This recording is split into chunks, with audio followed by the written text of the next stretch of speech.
Common news सदैव सर्वांच्या सोबत। कॉमन न्यूजच्या ताज्या घडामोडी जाणून घेण्यासाठी आताच आमचे कॉमन न्यूज चॅनल सबस्क्राइब करा। श्री साईबाबा पादुका दर्शन सोहळ्याचा शुभारंभ संपन्न झाला।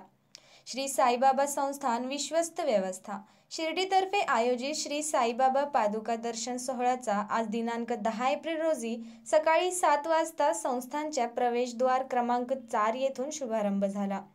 या प्रसंगी संस्थानचे मुख्य कार्यकारी अधिकारी गोरक्ष गाडेलकर, उपमुख्य कार्यकारी अधिकारी भीमराज दराडे, माजी विश्वस्त कैलास बापू कोते, माननीय नगरसेवक हरिचंद्र कोते, प्रतापराव जगताप, अमृत गायके, प्रशासकीय अधिकारी प्रज्ञा महांडुळे सिनारे, मंदिर प्रमुख विष्णू थोरात, जनसंपर्क अधिकारी तुषार शेळके, विभाग प्रमुख विजय वाणी, अतुल वाघ, शिर्डी ग्रामस्थ, संस्थान कर्मचारी, साई भक्त मोठ्या संख्येने उपस्थित होते।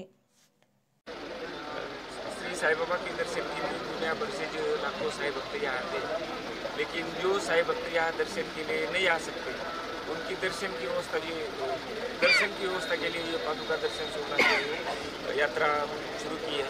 आज से 25 अप्रैल तक ये दर्शन यात्रा जो है वो चालू रहेगी। महाराष्ट्र, कर्नाटक और तमिलनाडु, इन 3 स्टेट में 8 जगह जो है ये पादुका दर्शन यात्रा रहेगी। इसकी पूरी व्यवस्था जो है वो साई बाबा संस्थान ने और जो लोकल आयोजन कमेटी जो है, मैनेजिंग कमेटी जो है वो उन्होंने की है।